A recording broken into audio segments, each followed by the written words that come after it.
Les épouses et veuves de militaires, les femmes militaires et les femmes autochtones révèlent au Centre d'excellence Denis Mukwege les conditions difficiles dans lesquelles elles vivent. Le Centre d'excellence Denis Mukwege de l'Université évangélique en Afrique, CEDM-UEA, a échangé avec les femmes militaires, les épouses et veuves de militaires, les femmes autochtones sur leurs conditions de vie.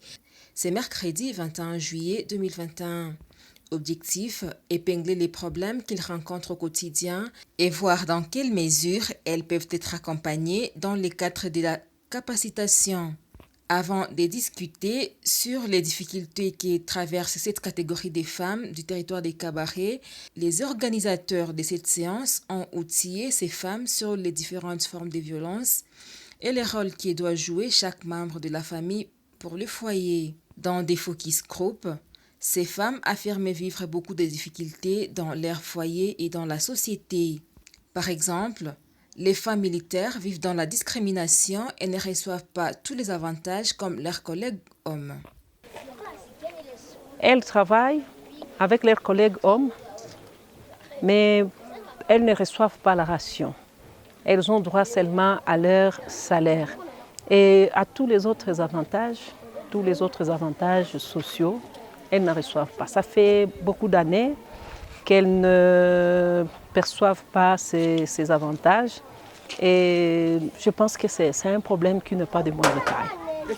Des problèmes sont légion, constate Aguino Cecilia qui a accompagné les épouses et veuves de militaires dans leur groupe de discussion.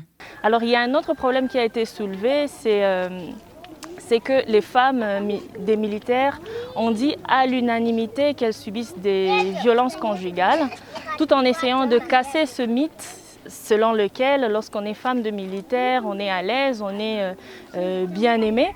Et donc ce sont des femmes qui ne participent vraiment pas aux décisions importantes de la famille. Donc il y a cet aspect-là.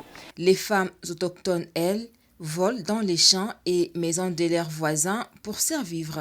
Les autochtones pleurent parce que jusque-là, ils n'arrivent pas à manger. Pour manger, ils doivent aller voler dans la communauté.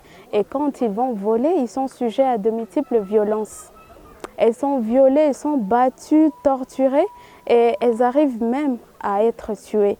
Et quand elles tombent malades ou quand leurs enfants tombent malades, elles doivent aller chercher les médicaments dans le parc parce qu'elles ont été habituées à faire l'automédication. Mais actuellement, elles n'ont plus cette possibilité. Ainsi, comme elles n'arrivent même pas à accéder au travail, dans la communauté, elles sont discriminées, pas que les femmes et même les hommes. Donc le peuple autochtone, généralement, ils sont discriminés en communauté. Ils n'arrivent pas à satisfaire les besoins de base.